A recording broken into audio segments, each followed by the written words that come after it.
기도하겠습니다. 하나님 은혜가 함께하시 바랍니다. 반갑습니다. 지난 주일은 어린이 주일이었습니다. 오늘은 어버이 은혜를 기리는 어버이 주일입니다. 어린이날과 어버이날이 연이어서 있게 되죠. 어린이날에 보면은 어린이에게 선물을 하는데 요즘 부모님들이 좀 성장한 어린이를 좀 가정에 봄이 있대요. 중학교 한 1, 2학년 되는 자녀를 둔 가정의 부모님이 어린이날이 돼가지고 그 중학생에게 선물을 해주는가 말아야 되는가, 어린이인가 청소년인가 고민합니다. 실제로 우리나라 아동복지법이나 청소년보호법, 유아보호법, 법마다 어린이를 청소년을 규정하는 그 범위가 다 달라요. 청년의 계획은 다릅니다. 적당하게 우리가 이제 편리한 대로 맞춰서 합니다만, 되게 지금 한 40대 있는 이런 가정의 성도들 경우에는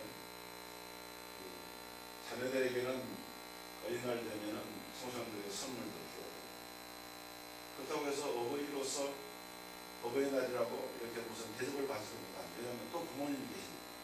부모님께는 또 자녀도 줘야 돼요.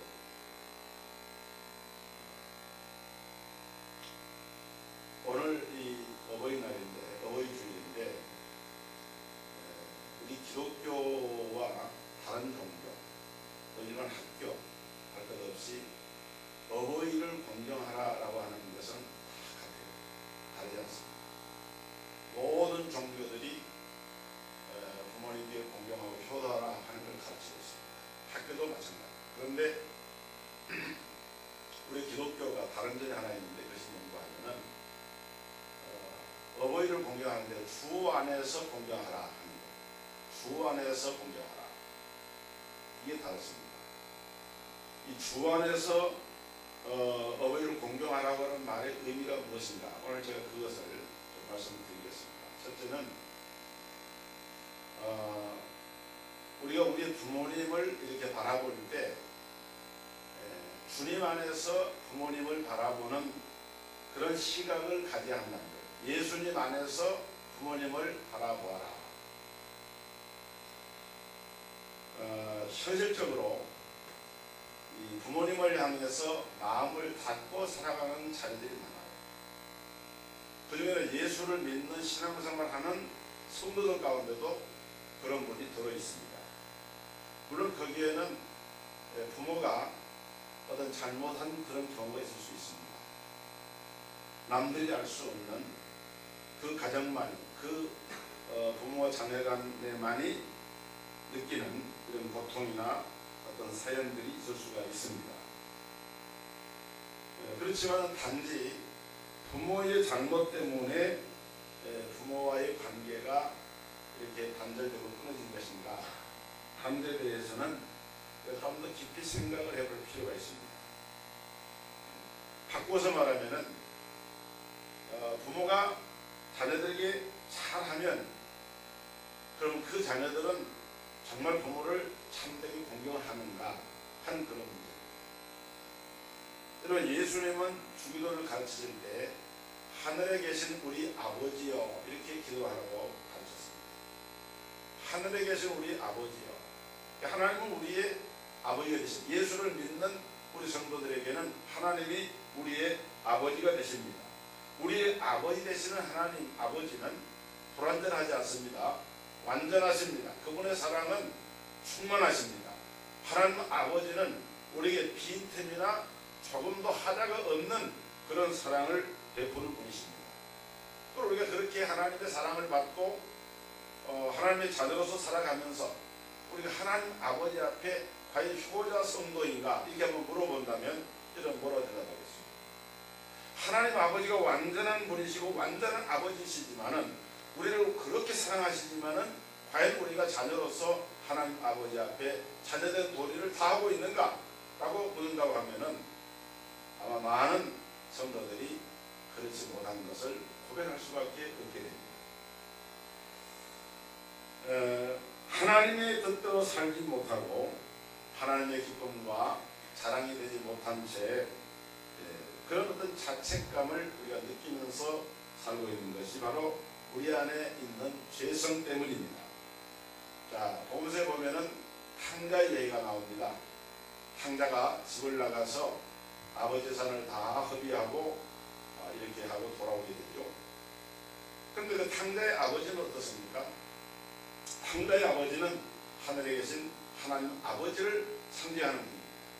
그런데 그 아버지는 아들이 집을 나간 순간부터 그 아들이 돌아오기를 기다리고 있습니다.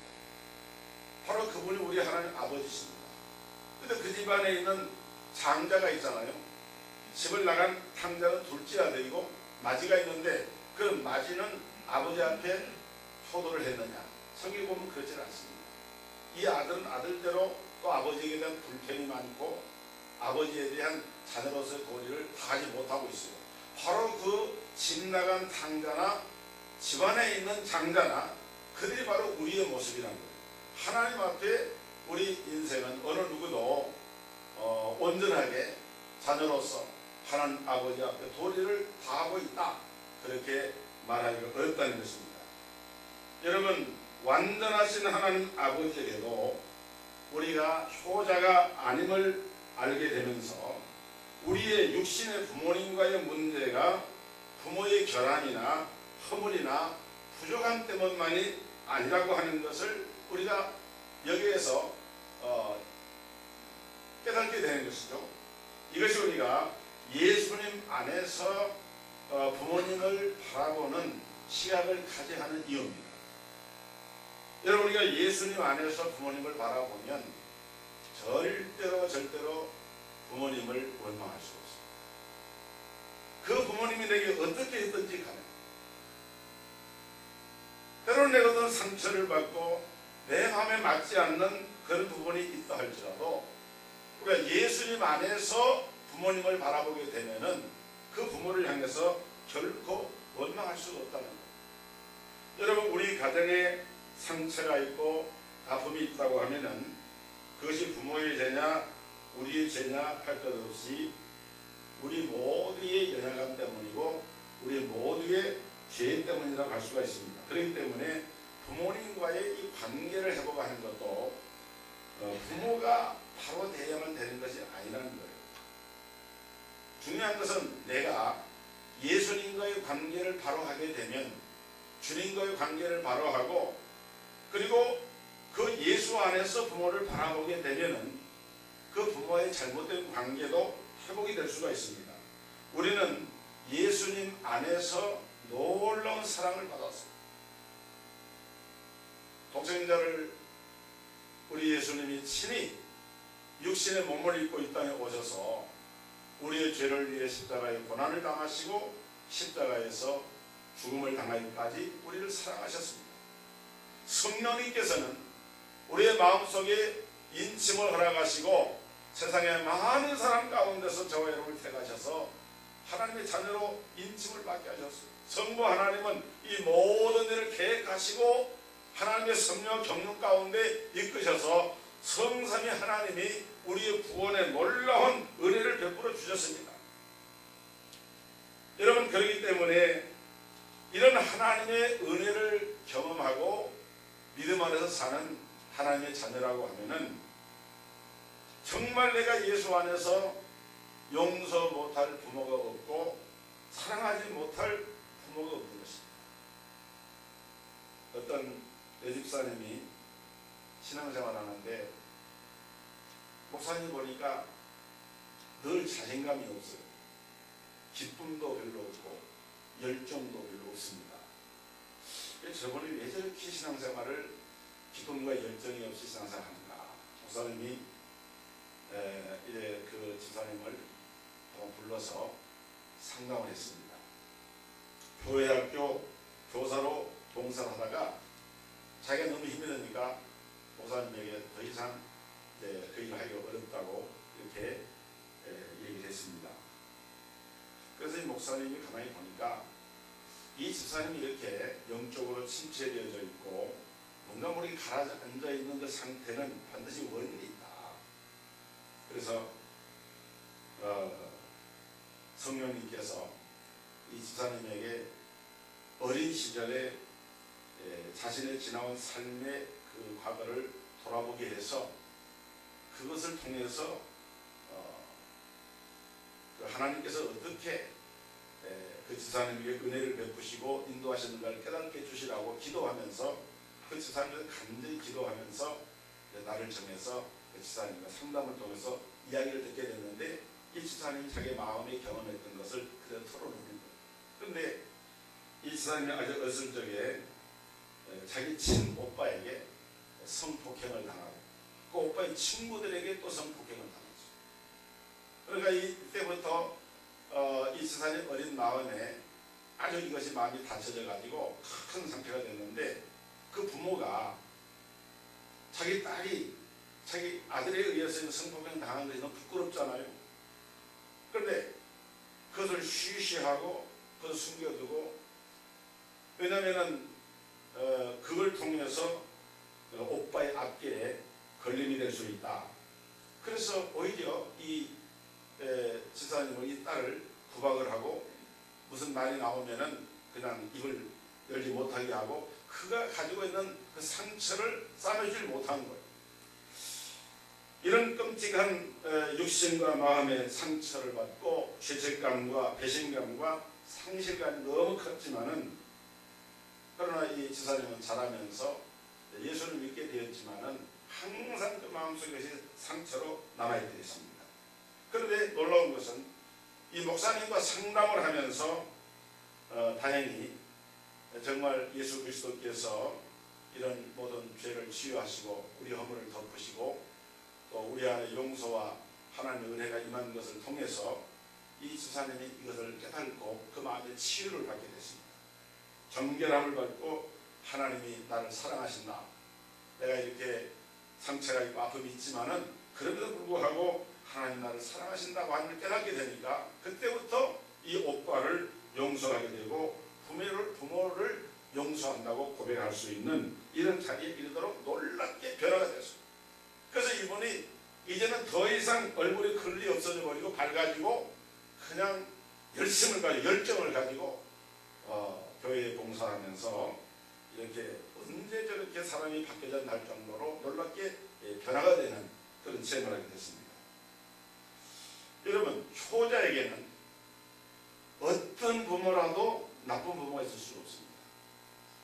내가 효자가 되면 그 부모가 내게 어떤 부모라 할지라도 그것을 다 내 안에서 명예가 되고 예수 안에서 바라보게 되면은 그것을 받아들일 수 있게 되는 거예요. 제가 이번 이 봄학기에 기독교 학술원의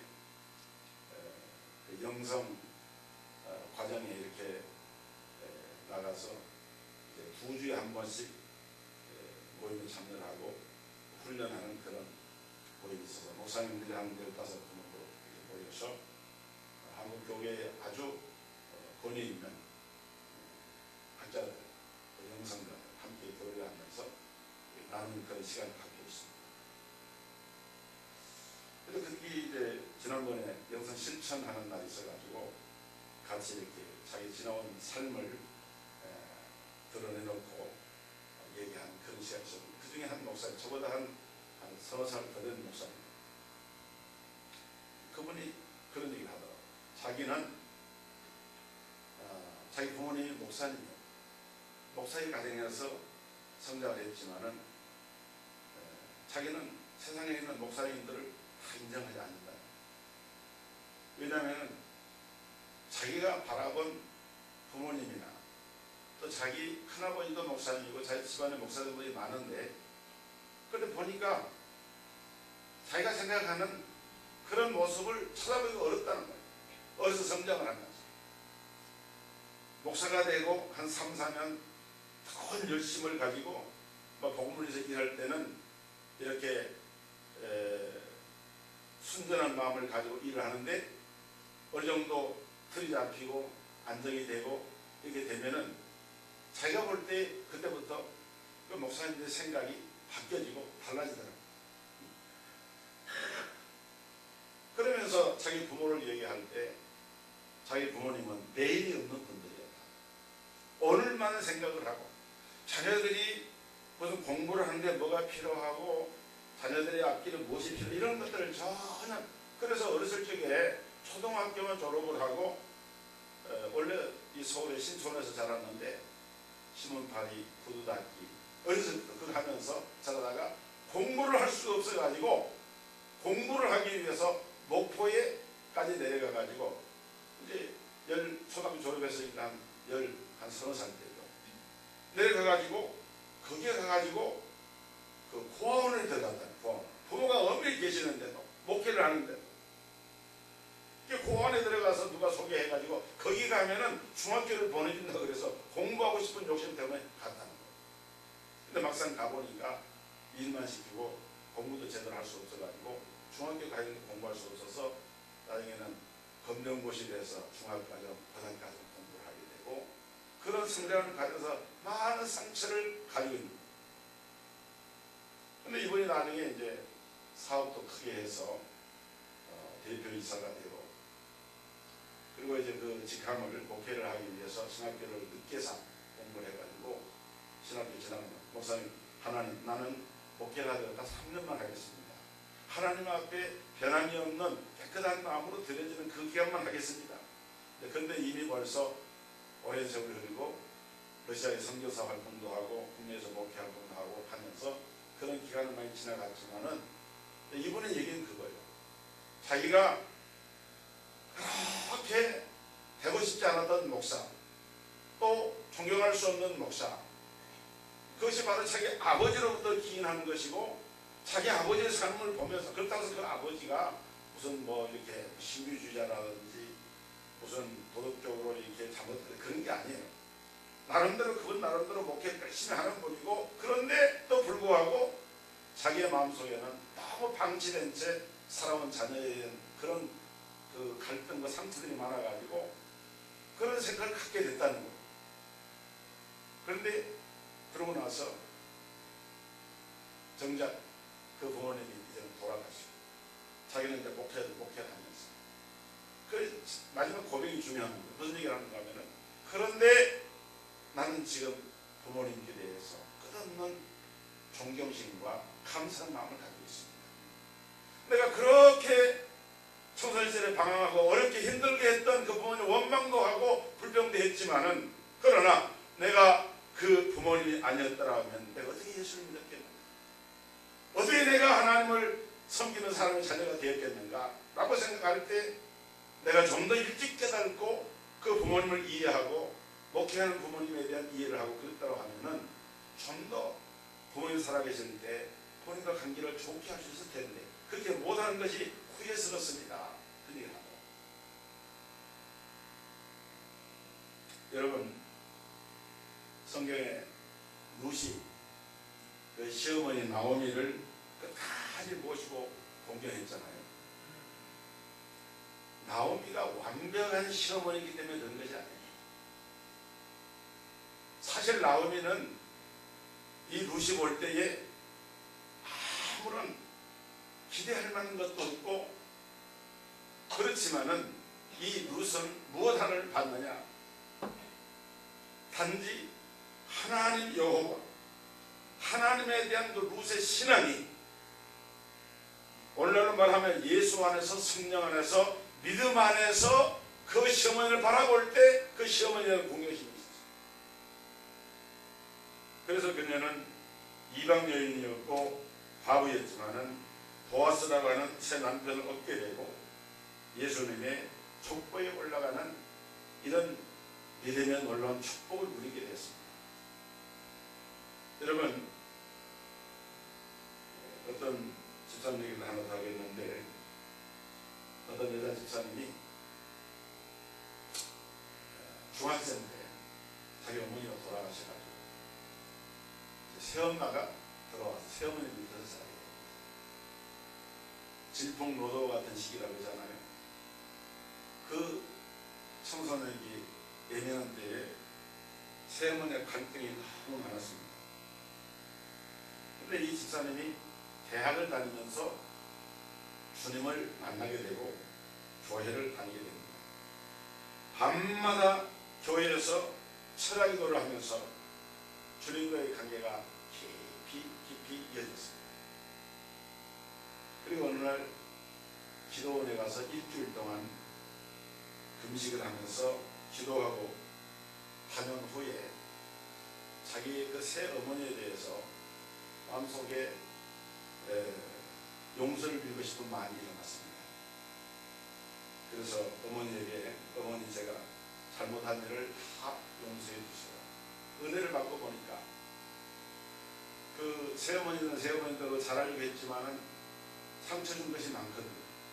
그러니까 또 거기에 대해 반발하고 어머니 마음을 아프게 한 그런 것들이 회개가 되면서 그 얘기를 어머니에게 한 거예요. 어머니 지난날 제가 잘못한 일을 다 용서해 주세요. 그러면 새어머니가 그래 나도 잘못한 일이 많다. 나도 용서해라. 그러면서 보듬어주면서 힘을 내게 하면 얼마나 좋았겠어요. 그렇게 한 게 아니고 새어머니가 그래 알았으면 됐다. 얼마나 잘못했는지 이제는 알겠니? 이렇게 얘기해요. 그러니까 사실 이 지사님 볼 때는 그것도 상처가 될 수 있잖아요. 그런데 이 지사님은 어머니에게 내가 용서를 구했다는 사실 자체만으로도 그 쉬운 일이 아니거든요. 믿음 안에서 성령 안에서 예수 안에서 바라보니까 그런 마음이 생긴 거예요. 내가 그런 고백을 할 수 있었다. 용서를 구한 것 자체만으로 충분하다. 조금 더 서운해하거나 그 어머니에게 마음에 상처된 그런 말을 하지 않고 그렇게 어머니를 대했는데 결과적으로 지금은 어떻게 됐느냐. 지금은 새어머니와 이 지사님 사이는 친어머니와 딸과의 관계 이상으로 깊어져 가지고 이 새어머니가 이 딸 이 지사님을 얼마나 좋아하는지 누구에게나 자기 딸을 칭찬을 하고 그래서 관계가 아름답게 되었다는 그런 고백을 하고 여러분 예수님 안에서 어머니를 바라볼 때 그 가운데 하나님이 역사를 하시고 그 모녀 간의 관계 그 부모와 자녀의 관계를 아름답게 역사해 주십니다. 우리가 정도와 사정은 다르겠지만은 우리 성도들의 가정이나 우리 삶 속에서도 얼마든지 이루어질 수 있는 일이에요. 그 다음에 우리는 여기 부모에게 순종하되 부모를 공경하되 주 안에서 하라 하는 이 말은 성령 충만한 삶을 살라는 말. 성령 충만한 삶을 살라.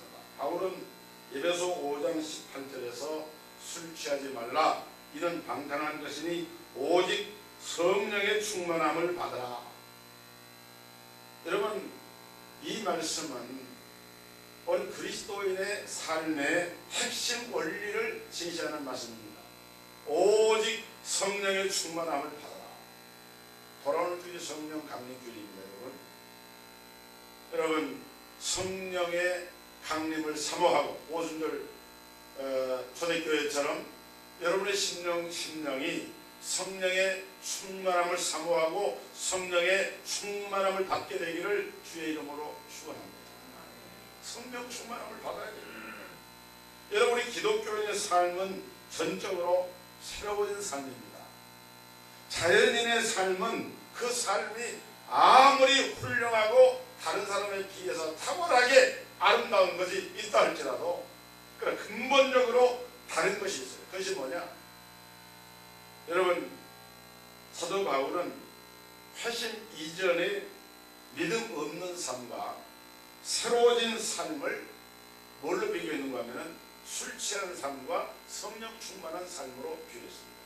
술 취하지 말라 이런 방탕한 것이니 이 술이라고 하는 것이 꼭 알코올 등의 술만 말하는 게 아닙니다.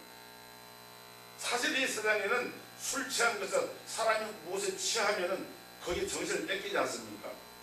이 세상에서 술 취한 것처럼 많은 사람들이 세상적인 것에 취해서 살아갑니다.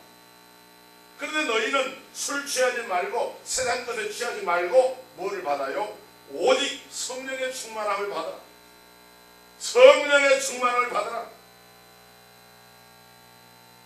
이것은 무엇을 알고 모르고의 문제가 아니고 예수님이 그 삶 속에 함께 하시느냐 함께하지 아니하시느냐, 그 삶의 능력의 근원이 예수님께 있느냐 자기의 힘이나 세상의 힘이 있느냐라고 하는 가장 근본적인 문제를 다루고 있는, 여러분 우리가 이 험난한 세상을 살아갈 때 성령이 아니고서는 세상을 살아나갈 수가 없는 거예요. 예수 믿는 사람들은 성령으로 충만하지 않으면 세상을 이길 수가 없고 세상과 하나님의 뜻을 이루어 나갈 수가 없는 거예요. 그렇기 때문에 우리의 가정생활, 특별히 사도 바울이 이 성령 충만을 말하면서 이 성령 충만을 적용할 가장 중요한 기초적인 그 첫 단계를 뭘로 말했느냐, 가정생활에서부터 성령의 충만을 받아라. 왜냐하면 가정생활이 모든 삶의 기초가 되기 때문에 그렇습니다.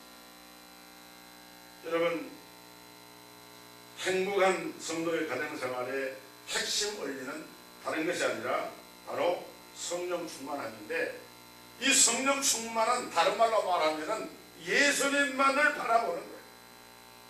예수님만을 바라보면서 예수 안에 거하는 그 삶이 바로 성령 충만한 삶입니다. 어떤 청년이 군대 입대를 앞두고 자기 교회 기도하는 성도들에게 기도 편지를 돌렸습니다. 그 내용이 이런 겁니다. 어려서부터 아버지를 전도하려 했지만은 아직까지도 그것을 해결하지 못했습니다. 그래서 매일 점심 금식으로 기도하였습니다. 아버지 마음이 많이 열려서 내일 교회를 오시겠다고 하셨는데 확실한 답을 주지는 않으셨습니다. 하지만 복음의 문이 내일 열려지기를 소망합니다. 평생 제일 큰 소원입니다. 아버지가 교회에 나오셔서 우리 가정이 믿음의 가정으로 주의 일을 감당하기를 원합니다. 우리 사랑하는 아버지를 위하여 기도해 주십시오. 그리고 부탁의 말씀 1. 기도문을 받으셨으면 꼭 저희 아버지 누구누구를 위해서 기도해 주십시오. 2. 기도 후에 전화하셔서 내일 교회 오시기로 하셨다면서요. 잘하셨습니다. 내일 만나시죠 하고 반갑게 전화해 주십시오. 이 청년이 자기 아버지의 그 구원에 예수 믿고 구원받는 것이 너무 절실하고 너무 간절히 소망되니까 자기가 군에 가기 전에 좀 교회 나오셔서 신앙생활 하도록 지금까지 그렇게 기도해 왔지만은 이제 지금 교회 성도들에게 그 기도를 부탁하는 이런 편지 글을 보낸 겁니다. 그런데 이 청년이 5살 때 3살 된 자기 밑에 동생, 5살, 3살 형제, 이 어린 아이들을 두고 어머니가 아버지와 이혼을 하고 집을 나갔습니다. 그 아버지와 두 아들이, 어린 아이들이 자랐는데, 그런데 이 아버지마저 이제 아내가 이렇게 집을 나가서 하니까 집에 잘 들어오질 않고, 그러니까 이 아이가 5살짜리 아이가 7살 된 자기 동생하고 배가 고파서 먹을 것이 없으니까 옆집에 가서 국어를 해가지고 먹기도 하면서 그리 사는 거예요.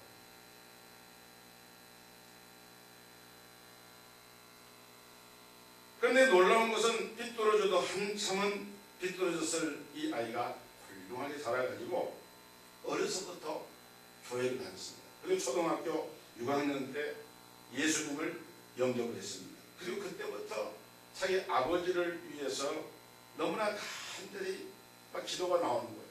하나님 은혜를 받고 보니까 꼭 우리 아버지가 예수 믿어야 되겠다. 그래서 아버지가 술 취해서 이렇게 인사부처에 대해서 이렇게 들어오면은 아버지 머리를 붙잡고 기도해요. 어떤 때 아버지가 이불을 뒤집어 쓰고 이렇게 누워 있으면은 그 발을 붙잡고만 기도를 했대요. 우리 아버지가 예수 믿게 해달라고. 근데 이제 군에 갈 때가 되어져서 간절히 기도가 되는데, 그런 기도의 마음을 담아가지고 그것을 성도들에게, 자기가 출석한 교회 성도들에게 기도 부탁을 한 거예요. 여러분, 이 기도가 응답됐을까 안 됐을까요?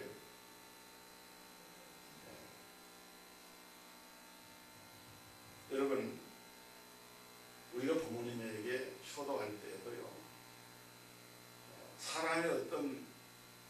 인간적인 그런 어떤 노력이나 효심은 한계가 있습니다. 그것은 어느 선까지 한계일 수밖에 없어요. 그러나 성령 충만함을 입게 되면은 우리가 효도할 수 없는 그런 상황에서 성령의 능력이 임하게 되니까 효도할 수 있게 되는 거예요. 여러분, 그런 은혜와 능력이 우리 성도들에게 임하기를 주의 이름으로 축원합니다. 부모님을 공경하는 것은요, 효도하는 것은 다 하라고 얘기하고 다 해야 한다고 말합니다. 그런데 그걸 할 줄 몰라서 하는 게 아니에요. 해야 한다는 사실을 몰라서 하는 게 아닙니다. 하고는 싶은데 내 마음에 그렇게 움직이지 않는 거예요. 능력이 임하지 않는 거예요. 그런데 성령 충만함을 입게 되면은 할 수 없는 그것을 할 수 있게 된다는 그 말입니다. 그것이 하나님의 은혜라는 말이에요. 그 다음에 이 부모 공경이라고 하는 것은 성경에 보니까 약속이 있는 첫 계명이다. 하나님께서 우리에게 부모를 공경하라고 하면서 이것을 약속이 있는 첫 계명이다. 오늘 본문에 보면 그렇죠. 약속이 있는 첫 계명이다. 출애굽기 20장 12절에 내 부모를 공경하라. 그리하면 너희 하나님 나 여호와가 내게 준 땅에서 내 생명이 길리라. 이게 부모를 공경하면은 잘 되는 거예요. 부모를 공경하면은 복된 삶이 이루어집니다. 성경에 많은 성경의 말씀들이 그 사실을 말하고 있어요. 예전에 우리나라는 부모님을 참 극진히 모셨습니다. 지금 한 50년 전만 해도요, 우리나라 사람들이 빨리 늙고 빨리 노인이 되기를 원하는 나라라고 말할 정도였습니다. 여러분, 기록에 보면은 고종황제 밀사를 했던 헐버트라고 하는 선교사님이 있습니다. 대한제국 시대입니다. 그분이 이런 말을 했어요. 이 세상에서 효행이 최고인 나라는 조선이다. 또 미국의 공사를 역임했던 샌즈는 회고록에서 나의 노년을 위해서 조선 땅에 다시 태어나고 싶다. 지금부터 50년, 100년 전만 하더라도 우리나라의 그 젊은이들의 부모의 공경, 어른과 노인을 공경하는 이런 사회적인 그런 그 풍속은 외국 사람들이 와서 볼 때 혀를 돌 정도로 놀라웠습니다. 또 최초의 의료 선교사인 알렌은 조선은 늙음과 죽음이 두렵지 않은 노인의 천국이다. 이렇게 말을 했을 정도로 우리나라는 노인이나 부모를 공경하는 그런 풍속골, 아름다운 미풍을 가진 그런 나라예요. 그래서 어쩌면은 하나님께서 우리나라가 위기에 빠졌을 때에 이만큼 복을 주셨는지 모르겠어요. 그래서 지금은 시대가 바뀌었습니다. 달라졌어요.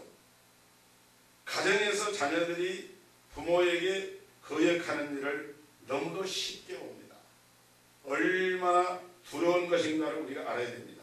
사도 바울은 로마서 1장에서 그 당시 세상 상황을 적나라하게 묘사하면서 로마서 1장 18절에 보면은 하나님의 진노가 불의로 진리를 막는 사람들의 모든 경건치 않음과 불의에 대해서 하늘로부터 나타난다 이렇게 말했고, 그 다음에 하나님의 진노가 누구에게 임하느냐 26절 27절에 보면은 동성애의 그 무서운 죄를 지적을 합니다. 그 다음에 28절 이하에 보면은 하나님의 진노를 사게 되는 죄를 쭉 열거합니다. 또한 그들이 마음에 하나님 두기를 싫어하며 하나님께서 그들을 그 상실한 마음대로 내어버려 두사 합당치 못한 일을 하게 하셨으니 곧 모든 불의, 추악, 탐욕, 악의가 가득한 자요, 시기살인, 분쟁, 사기, 악독이 가득한 자요, 수군수군하는 자요, 비방하는 자요, 하나님께서 미워하시는 자요, 능욕하는 자요, 교만한 자요, 자랑하는 자요, 악을 도모하는 자요, 부모를 거역하는 자요, 우매한 자요, 배약하는 자요, 무정한 자요, 무자비한 자라. 그들이 이 같은 일을 행하는 자는 사형에 해당한다고 하나님께서 정하심을 알고도 자기들만 행할 뿐 아니라 또한 그런 일을 행하는 자들을 옳다 하느니라. 그래서 우리가 좀 주목해 볼 것은 이 끔찍한 제목들 가운데 부모를 거역하는 자가 포함되어 있습니다. 하나님께서 이런 죄악의 목록을 쭉 말씀하면서 부모를 거역하는 것.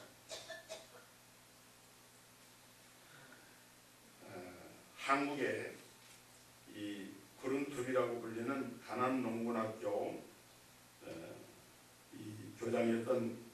김용기 장로님은 자유당 시절에 흥분한 이 대학생들 앞에서 행한 연설이 있는데 그 중에 한 토론을 제가 소개합니다. 데모할 줄 모르는 젊은이는 희망이 없다. 불을 지르고 무기를 휘두르는 것은 데모가 아니다. 폭동이다. 평화적 시위는 반드시 필요하다. 그러나 자격이 있는 사람들만 데모를 해야 한다. 부모에게 효도하지 않은 사람은 데모할 생각을 하지 마라. 데모는 국가와 민족을 위해서 하는 것인데 가장 가까운 부모에게 효도를 못하는 사람이 어떻게 예국을 논할 수가 있겠는가. 뿌리 없는 나무는 없다. 마찬가지로 부모 없는 자식도 없다. 부모는 자식이 성장하는데 거름이 된 것을 기쁘게 여기며 죽어가는 사람이다. 이 세상에서 큰 죄가 두 가지 있는데 첫째는 하나님을 부인하는 것이고 두 번째가 불효다. 김용기 장로님이 남긴 그 글의 한 토막입니다. 하나님께서 오늘 어버이주를 맞이해서 우리 모든 성도들이 예수님을 바라보고 부모에게 순종하고 효도할 눈이 뜨이고 그 능력이 임하기를 주의 이름으로 축원합니다. 거룩하신 아버지 하나님, 하나님께서 이 땅에 우리가 태어날 때에 육신의 부모님을 허락하셔서 오늘 내가 있게 되고 나의 삶이 있게 된 것을 생각할 때 첫째는 하나님의 은혜요, 그 다음 부모님의 은혜가 하늘같이 높고 큰 것을 다시 한번 깨닫게 됩니다.